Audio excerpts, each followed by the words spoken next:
और चलिए अब खबरों में आगे बढ़ते हैं। लखनऊ विश्वविद्यालय की केमिस्ट्री विभाग ने सैनिटाइजर बनाया है। इसके अलावा आयुर्वेद विभाग ने जोशनदा काढ़ा बनाया है। आपको बता दें कि विश्वविद्यालय कम्युनिटी किचन चला रहा है। छात्रों की पढ़ाई लिखाई के लिए ऑनलाइन स्टडी मटेरियल उपलब्ध कराया गया है। कोरोना से बचाव के लिए कई उपाय किए जा रहे हैं। मैनेजमेंट के विशेषज्ञ प्रोफेसर आलोक कुमार राय से संवाददाता शिल्पी सेन ने खास बातचीत की है। सहारा प्रणाम, बहुत स्वागत है आपका। मैं हूं शिल्पी सेन। इस समय हमारे सभी काम और सारी चर्चा सिर्फ एक आपात धर्म में बदल गई है, वो ये कि कोरोना से कैसे निपटा जाए। लेकिन विश्व भर में लोग ये कह रहे हैं, विशेषज्ञ ये कह रहे हैं कि अगर कोरोना ख़त्म भी हो जाएगी उसके बाद भी दुनिया वैसी नहीं होगी जैसे कि वो पहले थी, क्योंकि हर स्तर पर बदलाव होंगे। सिर्फ मेडिकल साइंस में ही नहीं बल्कि हर क्षेत्र में ये बदलाव देखने को मिलेंगे। अंतर्राष्ट्रीय संबंधों में, राजनीति में, मैनेजमेंट की टेक्निक्स में, शिक्षा व्यवस्था में, सामाजिक परिवेश में और यहाँ तक कि हमारे और आपके जीवन में। लेकिन इसमें से ज़्यादातर बदलाव हम लोगों के लिए सकारात्मक हो, इसके लिए हमें खुद को तैयार करना होगा और पहले से मूलभूत समस्याओं के जवाब भी तलाशने होंगे। इन्हीं सब बातों पर चर्चा करने के लिए आज हमारे साथ हैं लखनऊ विश्वविद्यालय के कुलपति प्रोफेसर आलोक कुमार राय। क्या दुनिया सचमुच बदल जाएगी? मुझे लगता है तात्कालिक रूप से तो हाँ। इसके बहुत सारे आयाम हैं। इसका इकोनॉमिक्स को ये बहुत सिग्निफिकेंटली इफेक्ट करने जा रहा है, सोशोलॉजी को ये बहुत सिग्निफिकेंटली इफेक्ट करने जा रहा है और गवर्नेंस को भी ये बहुत सिग्निफिकेंटली इफेक्ट करने जा रहा है। तो मुझे लगता है ये तीन एस्पेक्ट्स, इकोनॉमिक्स, अर्थशास्त्र, समाजशास्त्र और राजनीति शास्त्र, इन तीनों को ये बहुत मेजर रूप में इफेक्ट करने। दिसंबर में आपने लखनऊ विश्वविद्यालय के कुलपति के रूप में ज्वाइन किया, उसके बाद ये संकट आ गया। एक बहुत बड़ी बात और एक बहुत विषम परिस्थिति हम सभी के लिए है। तो क्या कुछ आपने तात्कालिक कदम उठाए? जिस समय लॉकडाउन नहीं हुआ था उससे पहले भी स्टूडेंट्स आ रहे थे, उनके लिए क्या कुछ किया? दो एस्पेक्ट है मैडम। पहला तो ये कि हमारे ये ग्रेजुअली इसकी इंटेंसिटी बढ़ी। तो एज एन इंस्टीट्यूशन, एक हायर एजुकेशनल इंस्टीट्यूशन होने के नाते हमारा तीन मूल धर्म है।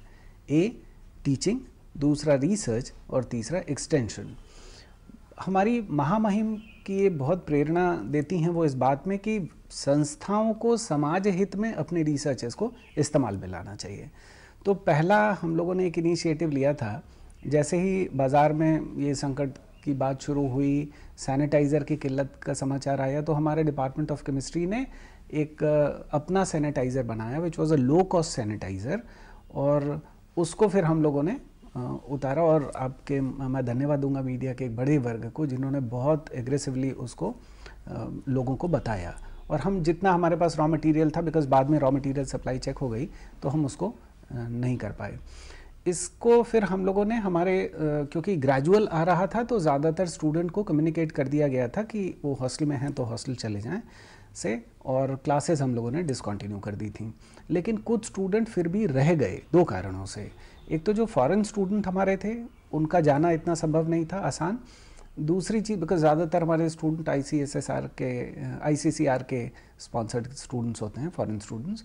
दूसरे बहुत सारे स्टूडेंट ऐसे एरियाज़ में थे जिनके पेरेंट्स ने मना कर दिया। जैसे मुंबई, महाराष्ट्र के बहुत सारे स्टूडेंट, उनके पेरेंट्स ने कहा कि नहीं, आप जहाँ हैं वो ज़्यादा बेहतर जगह। तो हम लोगों ने पहले कोशिश करी कि उनको पूल करें। जैसे हमारे फॉरेन स्टूडेंट, मेल स्टूडेंट्स का एक हॉस्टल है, एक हॉस्टल में फॉरेन फीमेल स्टूडेंट्स रहती हैं, तो वो अच्छा काफ़ी वेल मैनेज्ड हमारा हॉस्टल है। तो हमने बाकी फीमेल स्टूडेंट्स को भी उसी में करा, और दोनों जगह हमारा किचन चल रहा है। हालांकि फॉरेन स्टूडेंट्स हमारे मेल वो ज़्यादातर सेल्फ कुक करते हैं, तो उनका सारा प्रोविज़न का सामान हम लोग उपलब्ध कराते हैं।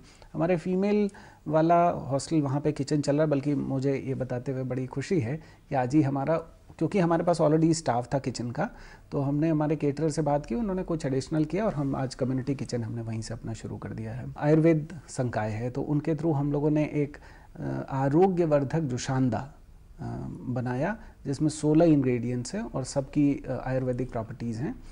परफेक्ट नेचुरल प्रोडक्ट है, तो इससे इम्यूनिटी बूस्टर का वो काम करता है। और मुझे ये बताते हुए again I am very happy to share कि अभी फ्रेंच मीडिया ने भी हमारे इस प्रोडक्ट को कवर किया अपने उसमें। आपने PhD में वाइवा करवाने के लिए स्काइप का सहारा लिया था, उस समय भी इसकी चर्चा हुई थी, तो जिससे सोशल डिस्टेंसिंग रहे। बहुत सारा विथ रिस्पेक्ट टू एग्जामिनेशन हमारा 16 मार्च से एनुअल एग्जामिनेशन, हमारे पास सिर्फ एक बैच है एनुअल एग्ज़ाम का, तो वो हम एग्ज़ाम 16 का एग्ज़ाम हम लोगों ने कराया था। 17 से गवर्नमेंट का ये ऑर्डर आया कि अभी एग्ज़ाम्स को हमको पोस्टपोन कर देना। हमारे पीएचडी एंट्रेंस भी शुरू हो गए थे, तो 16 और 17 वाले हुए थे। 17 दोपहर तक हमको ये मैसेज आ गया कि एग्ज़ाम्स को पोस्टपोन करना है, तो हम लोगों ने एग्ज़ाम पोस्टपोन कर दिए। We are waiting for the instruction, सरकार से जब जैसे नए दिशा निर्देश आएंगे उस हिसाब से करेंगे। बच्चों को एजुकेशन, और ये बात मैं अपने सभी स्टाफ और अपने स्टूडेंट्स को भी बार बार कन्वे करता हूँ कि ये छुट्टी नहीं है। पहली चीज़, this is not a vacation, ये कोई हॉलीडे नहीं है। तो हम सब काम कर रहे हैं। हम लोगों ने मोड चेंज कर दिया। जैसे उस दौरान भी हमारी आपसे बात हुई थी, तो हमने कहा कि वाइवा हो रहा है, which is an examination activity, सिर्फ फॉर्म फिजिकल की जगह वर्चुअल है। मुझे ये बताते हुए बहुत ज़्यादा खुशी है कि हम लोग एक स्टेट गवर्नमेंट की यूनिवर्सिटी हैं, हमारा ऑनलाइन स्टडी मटेरियल हमारे वेबसाइट पे है, और आप that is best in terms of quantum, quantity and quality, which is second to none in the country. ये एक बहुत बड़ी बात छात्रों के लिए है, क्योंकि अगर वो पढ़ाई करना चाहें, इस लॉकडाउन पीरियड का भी अपने लिए अच्छा इस्तेमाल करना चाहें, तो निश्चित तौर पर वो कर सकते हैं। मैडम एक चीज़ ऐड कर दूं इसी में कि अब उसके बाद फिर हम लोगों ने ऑनलाइन स्टडी मटेरियल अवेलेबल कराया अपनी वेबसाइट पे। इस बीच में ही हमने महामहिम से रिक्वेस्ट की, तो महामहिम वेरी काइंडली अग्रीड कि उन्होंने हमारी रीफर्बिश वेबसाइट को भी लॉन्च किया, हमारे न्यूज़लेटर्स भी लॉन्च किया। हम लोगों ने एक इनोवेटिव प्रैक्टिस अपने विश्वविद्यालय में शुरू किया था, student OPD. OPD stands for our pupils day. तो एक स्टूडेंट ओपीडी जिसमें ज़्यादा छात्र शिक्षक संवाद हो on any given issue of pertaining to a student, he और she can talk to the teacher. तो वो भी बहुत सारे डिपार्टमेंट के टीचर्स अपने शेड्यूल पर, जो उनका वीकली शेड्यूल बना हुआ है, उस शेड्यूल पर जूम का बहुत प्रयोग हो रहा है आजकल। तो इसके बाद भी ये सारी कोशिश, क्योंकि जो हुई है अभी, वो जारी रहेगी आपकी? कोशिश ही नहीं मैडम, आपने शुरू में एक बहुत अच्छी बात कही, वो ये कहा कि क्या दुनिया ऐसी ही रह जाएगी या उसके बहुत सारे एस्पेक्ट्स ऐसे ही रह जाएंगे। आते ही मैंने अपने टीचर इंटरेक्शन में कहा कि every department should start their own YouTube channels. वो उसकी गति बहुत धीरे थी और उस पर कंटेंट बहुत कम थे। आज हमारे 40 डिपार्टमेंट और 6 इंस्टीट्यूट के यूट्यूब चैनल्स फुल्ली ऑपरेशनल हैं, उस पर बहुत सारे कंटेंट हैं, और हमारे शिक्षक रोज नया कंटेंट डेवलप करके डालने की कोशिश कर रहे हैं। ये बहुत अच्छी बात। अब ये चीज़ें हैं, now the content is available there. First phase में हमने उनको अपने स्टूडेंट्स को प्रमोट किया, फिर हमारे एसोसिएट कॉलेजेस हैं उनके स्टूडेंट्स तक हमारी बात जा रही है। उसके बाद जब धीरे धीरे आपको ये जान के अच्छा लगेगा कि हमारी वेबसाइट का 49 दिन में, जो मैंने चेक किया था, मेरे पास स्क्रीनशॉट्स हैं, 49 दिन में 30 लाख से ज़्यादा हिट हमारी वेबसाइट पे है। बिल्कुल, ये एक अच्छी बात सर इस तरह से भी है कि यूनिवर्सिटी में जो पढ़ते हैं स्टूडेंट्स, वो तो इसका लाभ ले ही पाएंगे, और जो आपके एफिलिएटेड कॉलेजेस हैं वो भी, उनके भी स्टूडेंट्स इसका लाभ ले पाएंगे। आपको लगता है कि ये एक नई शुरुआत इस लिहाज से लगता है कि मुझे लगता है कि देश के बहुत अच्छे यूनिवर्सिटीज़ के लोग के बच्चे भी हमारे टीचर्स की विद्वता और बौद्धिकता का लाभ ले पाएंगे। ये एक अच्छी शुरुआत है। और जिस तरह से हम प्रोफेसर आलोक कुमार राय से बात कर रहे हैं, बात कोरोना के संकट के समय में कर रहे हैं, लेकिन बहुत सारे ऐसे इनिशिएटिव, ऐसी पहल हुई है जो आगे भी जारी रहेगी। अब वक्त तो चला है एक ब्रेक का। ब्रेक के बाद जब वापस आएंगे तो आलोक कुमार राय से ये जानेंगे कि जो मैनेजमेंट हो रहा है इस क्राइसिस का, यानी कि क्राइसिस मैनेजमेंट, उसमें क्या बातें सामने आई हैं उनके नज़रिए से, वो क्या कुछ खास, देखते हैं।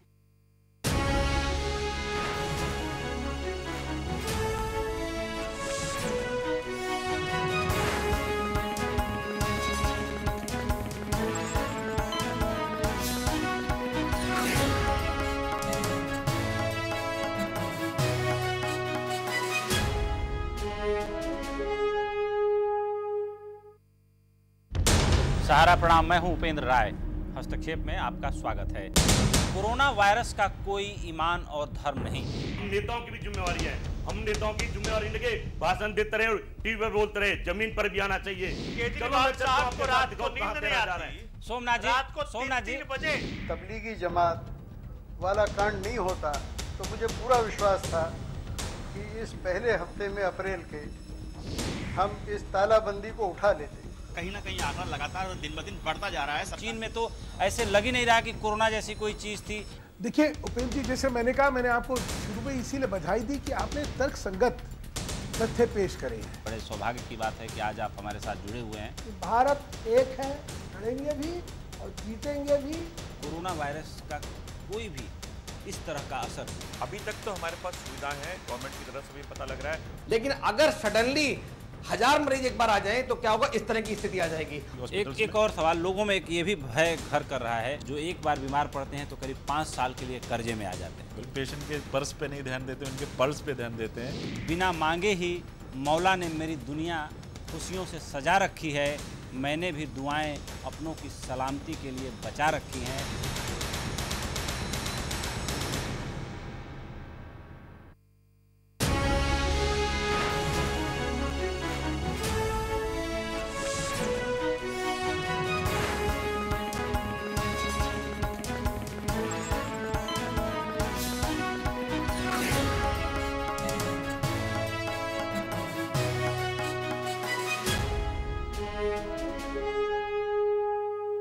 ब्रेक के बाद एक बार फिर आपका स्वागत है। प्रधानमंत्री जी ने एक इनिशिएटिव लिया है अभी दिया जलाने के लिए, और एक समय पर एक साथ आपने देखा कि किस तरह से दिए जलाए गए, और सिर्फ दिए जलाने की बात नहीं थी, इससे खुद को कनेक्ट भी करना था। मैं जहाँ तक समझ पाई हूँ उनका संदेश ये था।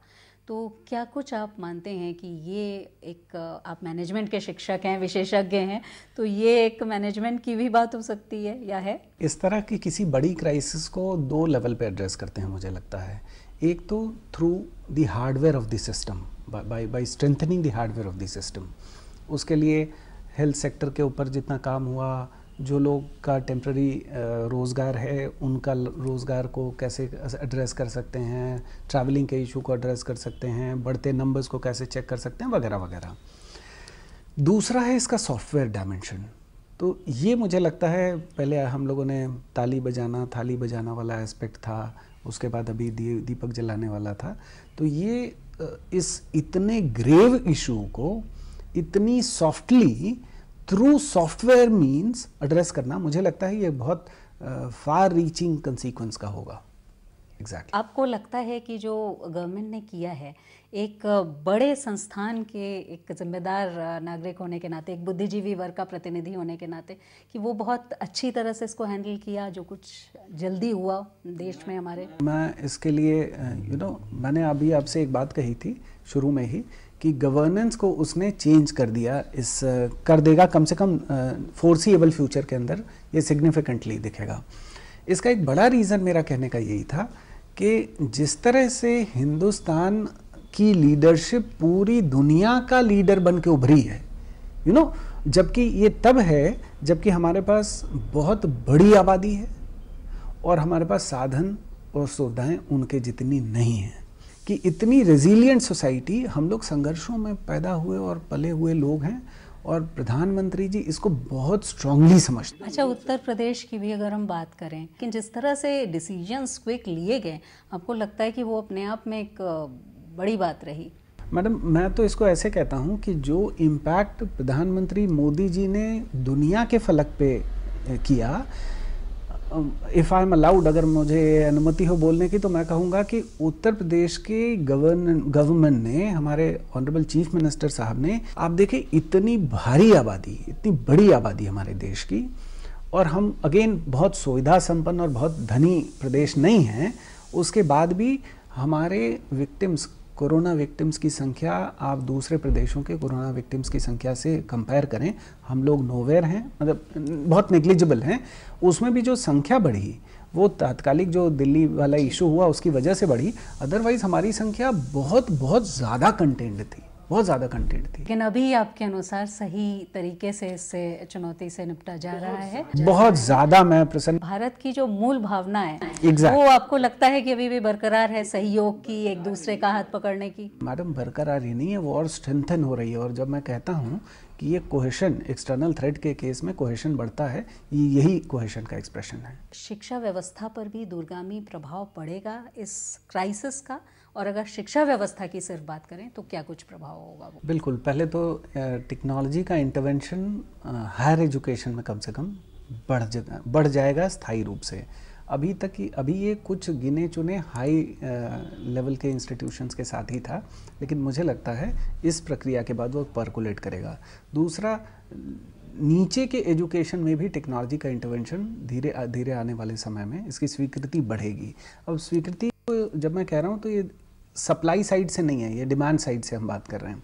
इंस्टीट्यूशंस के पास संसाधन होते हैं, वो सिस्टम क्रिएट करते हैं, लेकिन ग्राहक माने छात्र उसको या परिवार उसका कितना स्वीकार करता है, इससे स्वीकृति में अंतर पड़ने वाला है, डिमांड साइड में फर्क पड़ने वाला है। इस क्राइसिस के ख़त्म होने के बाद भी, क्योंकि आप लोगों ने बहुत सारा स्टडी मटेरियल डेवलप किया है जो आपके स्टूडेंट्स पढ़ते हैं, बड़े शहरों में रहने वाले स्टूडेंट्स पढ़ते हैं, लेकिन अगर दूर दराज के इलाके में, गांव में, किसी छोटे शहर में लोग उनको पढ़ना चाहें, स्टूडेंट्स पढ़ना चाहें, तो उनके लिए तो बहुत अच्छी बात होगी। उसके लिए कोई रणनीति आपने बनाई? मैं थोड़ा सा, अगर आप मुझे परमिट करें, मैं आपको करेक्ट करूं कि सबसे ज़्यादा डेटा, अब स्टडी करिएगा मोबाइल कंपनीज़ का, डेटा कंजम्पशन ज़्यादा गांव में है बनस्पत शहरों के।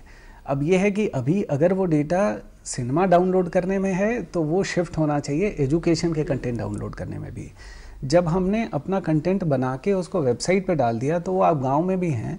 देखिए, भारत नेट प्रोजेक्ट था गवर्नमेंट ऑफ इंडिया का, अभी भी चल रहा है, उसके थ्रू बहुत ज़्यादा स्ट्रेंथनिंग हुई है डेटा की, और डेटा कंजम्पशन बहुत बढ़ा है, स्पीड बढ़ी है। तो मुझे लगता है ये टेक्नोलॉजी का ज़्यादा लाभ नीचे तबके को ही है, दूर दराज के एरिया में रहने वालों के लिए है। जिस तरह से पूरे विश्व को इस संकट का सामना करना पड़ा है, मेडिकल कम्युनिकेशन भी आपको लगता है कि एक सब्जेक्ट के रूप में होना चाहिए या होगा आगे आने वाले दिनों में हर जगह होना चाहिए? क्योंकि लोग स्वास्थ्य के बारे में किस तरह से कम्युनिकेट करें, किस तरह से जानें, वो आज बहुत ज़रूरी है। शायद सबसे ज़्यादा ज़रूरी इस समय वही बात है। हाँ, मैं आपने मेरे मुंह का सवाल अगर मैं पूछता तो मैं ये ज़रूर पूछता, लेकिन जब मैं जवाब दूंगा तो मैं उसको और थोड़ा सा कॉम्प्रिहेंसिव करता हूँ। Not just medical communication but entire science and technology communication, जिसका मेडिकल भी पार्ट है, वो बदलने जा रहा है। मतलब वो एक पैराडाइम शिफ्ट है। और इंटरेस्टिंगली बताऊँ तो हमारे लखनऊ विश्वविद्यालय में एक साइंस एंड टेक्नोलॉजी कम्युनिकेशन का प्रोग्राम पहले चलता था जो अभी डिसकंटिन्यूड है। अब हम लोग बहुत गंभीरता से इस पर विचार कर रहे हैं कि क्या हम उसको आने वाले समय में शुरू कर दें। इसके लिए आप सरकारों को भी सुझाव भेज सकते हैं, क्योंकि सब जगह ये होना चाहिए, और मुझे उम्मीद है कि आप ऐसा करेंगे। निश्चित, एब्सोल्युटली। कि जो फॉर्म्स जो जमा करने की जो तारीख, पूरा एडमिशन प्रोसेस चल रहा है, आगे बढ़ाई गई है, वो उस पर आप लोग आगे कुछ फैसला लेंगे? मतलब उतना समय मिलेगा स्टूडेंट्स को? बिल्कुल पूरा मिलेगा, और पूरा एडवांस में कम्युनिकेशन हम इंश्योर करेंगे। बहुत अच्छा सवाल आपका इस संदर्भ में भी है कि आज ही दोपहर में हमारी वीडियो कॉन्फ्रेंसिंग से मीटिंग हुई। हम स्टेट लेवल बीएड एंट्रेंस भी करा रहे हैं। तो इसका अभी हम लोगों ने पहले 8 अप्रैल की डेट रखी थी। उसके बाद जब ये क्राइसिस इमर्ज की तो तब तक लॉकडाउन नहीं अनाउंस हुआ था, तो हम लोगों ने 22 अप्रैल इसको बढ़ा के की थी कि चीज़ें स्टेबलाइज हो जाएंगी। तब तक लॉकडाउन आ गया, अब 14-15 तक तो लॉकडाउन ही है, उसके आगे क्या होगा, तो हम लोगों ने उसकी डेट आगे ना करके ये हम कम्युनिकेशन अभी इमीडिएटली फ्लोट कर रहे हैं, गवर्नमेंट को भी भेज रहे हैं, अपनी वेबसाइट पे भी डाल रहे हैं कि हम इसकी डेट डिपेंडिंग ऑन कि ये लॉकडाउन का पीरियड खत्म होता है उसके बाद स्थितियाँ क्या होती हैं, हम नई डेट अनाउंस करेंगे। दूसरे, हमारे अपने विश्वविद्यालय के एंट्रेंस की डेट हमने सब बढ़ा के, पहले हम उसको लेते थे, एक लास्ट डेट देते थे, फिर एक्स्ट्रा फीस के साथ लास्ट डेट होती थी, तो वो सब हटा दिया, और सब जो उनका अप्रैल में भी ख़त्म हो रहा था वो सब 20 मई कर दिया है। अगर सिचुएशन सुधरी नहीं तो हम आगे भी बढ़ाने को ओपन है। बोर्ड के एग्जाम्स जो डिले हो गए हैं, पूरा प्रोसेस डिले हो गया है, उसका भी असर पड़ेगा? क्योंकि 19 स्टूडेंट्स को आना है आपके पास, तो उसमें क्या तैयारी है? उसमें हमारे पार्ट पे कुछ करना नहीं है, बिकॉज एंट्रेंस एग्ज़ाम हमको होल्ड करना है। तो एंट्रेंस एग्ज़ाम देने के टाइम तो आपको मार्कशीट नहीं चाहिए, वो तो एडमिशन के टाइम चाहिए। लेकिन अब क्योंकि हमने एडमिशन की डेट ही बढ़ा दी है, इसलिए मुझे लगता है पर्याप्त समय उनको मिलेगा कि अपना फ्रेश अच्छी तैयारी के साथ हमारा एंट्रेंस दें और अच्छे बच्चे हमको मिलें।